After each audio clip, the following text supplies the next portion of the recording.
So here is Snapchat Plus, and here is feature which is called post view emoji. This emoji will be shown to friends immediately after they view a snap you send them. So yeah, you just basically select any emoji, and in top you will see how it will look like.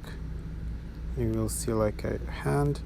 This emoji will be shown to friends, and then after you just they view your a snap you send them, that's basically how it will look like.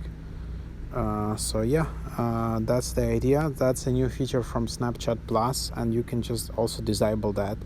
It will make it so an emoji doesn't appear to friends after they view your snaps. So you can just disable it, and then you can just learn more in detail. And then you can see post view emojis. Here is some overview as well.